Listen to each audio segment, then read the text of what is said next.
All right, let's get right to it. Welcome back to the program, Bret Baier, because he's been very busy. He was in Ukraine getting a one-on-one with the Zelenskyy, and then tomorrow he's going to South Carolina for the primaries for a special report with Martha McCallum. Good morning, Bret. How are you? Good morning. Doing well. A little travel weary, but I'm good. Yes. So when did you get back in town, or back to the country? Yesterday. Yesterday. Yeah. So it's been a whirlwind. It was quite a trip to get over there and to get to the front lines and do the interview and then get back. But I came away pretty interested to see first of all what's happening. I mean, there's a lot of fighting that's going on, and it was interesting to hear Zelenskyy numerous times, I think, indicate that with help, he's ready to, get to what he thinks is a strong position for negotiation. That's the first time he had said something like that. And, I just think it's interesting in the context of what's happening now. Obviously, domestically, there's a lot of focus on the border and a lot of focus on crime and what we're dealing with here in this country. But that decision is crucial for the Ukrainians, and it's going to be interesting to see what happens in Congress. Well, what about, you said the N-word, negotiations with Putin to try and end it? Because we're coming up on the 2-year anniversary here. Yeah, I think that there was, he's not obviously a fan of Putin and believes he really can't be trusted. But it seemed to me that numerous times in the answers to my questions, he indicated that there is a document already that if the major powers of the world sign on to, in other words, agree to provide security in one way or another, that perhaps there's a negotiated settlement here on at least the eastern part of Ukraine that's been battled over. So, right now, the Russians hold about 18% of that property. And I just heard through the answers some possibility that they're going to get to a table. What about their wounded? I saw that you traveled with him to a hospital, and he met with patients who are amputees, and what was that experience like? It was really unbelievable. For whatever you think, the Ukrainians have a lot of nationalism, a lot of heart. These guys, this was not a staged thing. We popped into rooms where he was just visiting with soldiers that had been battling lost limbs. And the guy said, Russia can take my leg, but they can't take my soul. They can't take my spirit. And, that stuff is pretty amazing if you think about it. And I did talk to a lot of people on the streets that had that similar sentiment, a pride in the country fighting to hold its own. But there's a lot of fear about the future and, how long they can last. Hey, Bret, I'm one of those people. I'm very skeptical of the United States sending so much money and equipment over to Russia. First of all, I want to know, how did you guys pick that backdrop of where you did the interview? I thought that was an amazing place to actually do the interview. Were you under a bridge or what? Where was that? No, it was in this. It was sort of like a garage in this kind of bombed out area, and those holes in the ceiling were from artillery, and the booms you hear in the background are artillery going out and coming in. Wow! Right there. We're about 1.5 miles from Russian positions. They wanted to do it on the front lines. They chose that spot. We just kind of set up in that area. Was your heart pounding? The fire on the ground is just their effort to keep us warm. It was cold as anything, and you could kind of see our breath in the interview. Yeah. It was really cold. So the fire was not a staged part. It was just little efforts to keep us warm. Yeah, was your heart pounding as you were doing that interview? Yeah, because I heard during the interview the shells going off. The guy said you should put your helmet and your flak jacket on during the interview, and I said, well, listen, I'm not going to wear it if he's not going to wear it. Yeah. That would look stupid. So if you look at the interview, I have my press flak jacket and helmet right next to my chair, just in case. Oh my God! I know you're probably jet lagged, so I won't go real deep into the questions. Just we appreciate you coming on in spite of Oh, just yeah. getting home yesterday. We really appreciate it.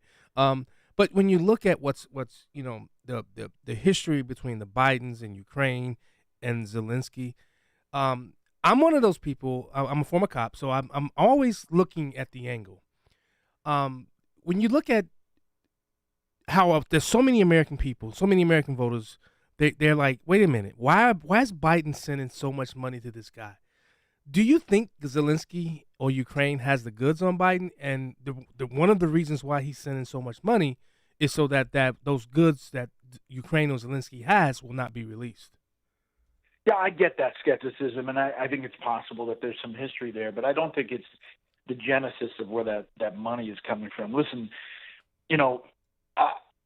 if you look at how the money breaks down, and this is not advocating for it, this is just telling you that most of the money goes to military expenditures and ammo. Right. Okay. And when we spend that money, a lot of it goes to red states where there are defense contractors and plants that are building weapons that are replenishing the U.S. supply that we send over to Ukraine. So it is stirring up the defense industrial complex here in the U.S. into some benefit. That's one thing. Two, clearly there was corruption, a lot of it in Ukraine, and I asked him about that.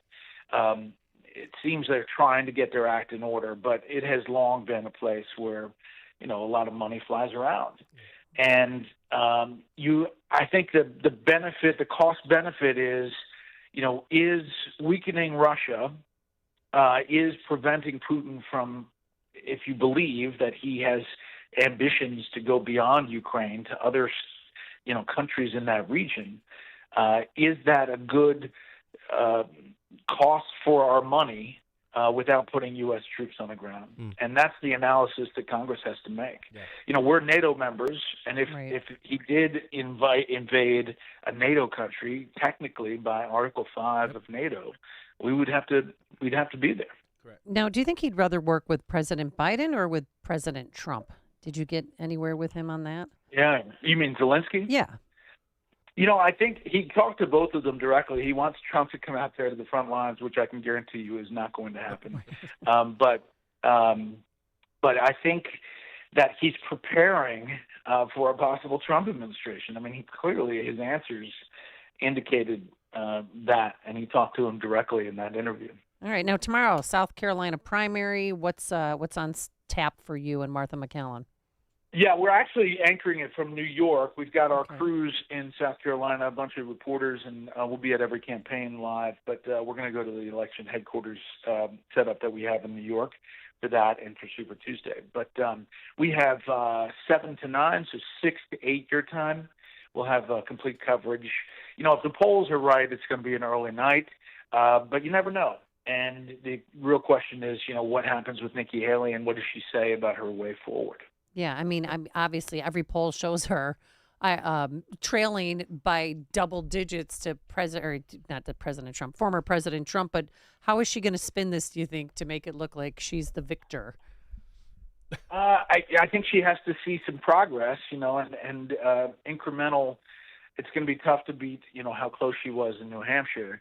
And I think it's a tough thing when it's your home state. So it's an interesting how she frames that. Right now, it seems like she is pitching herself as the emergency, break glass in case there's something that we don't foresee that the Republicans would have somebody then to vote for. Yeah, let's talk about Trump's VP picks. He mentioned a few names: DeSantis, Byron Donalds, Kristi Noem, and surprising mind, Tulsi Gabbard. Yes. What do you think that's about? But Sebastian Gorka has already said that it's a man. On his podcast, he let it slip out the bag. What do you think about that pick, and who do you think would? Well, what are you hearing? Who do you think he would pick, and what are you hearing? Oh. Can you hear me? Yeah, we can hear you. I'm not sure Sebastian Gorka knows what he's talking about. The only person who knows is the former president, and I think they're keeping it close to the vest. Listen, I think they're going to do a lot of analysis and see what he needs. He's always believed that VP pick is not a big deal. However, 2016, it did help shore up evangelicals when he picked Mike Pence. And he may need some help with suburban women and independents. So I don't know. I think it's probably the way he talks about Tim Scott. It's tough to believe that he's going to be the guy. It's not going to be Nikki Haley because that has I wish it was. ship has sailed. Yes. But I think that you're looking at probably a woman or a minority, I believe, but it's really up in the air. I think it's not a decided factor, is what I'm trying to say. I like the Byron Donalds idea, though. It's too much Florida. I don't know.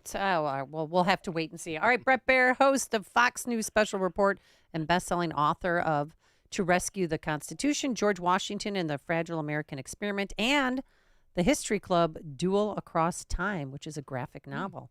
Thanks, Bret Baier. We'll catch you tomorrow night and tonight as well. Thanks for All joining right, us. we'll see you. All right, and he joined us on our turnkey.pro answer line.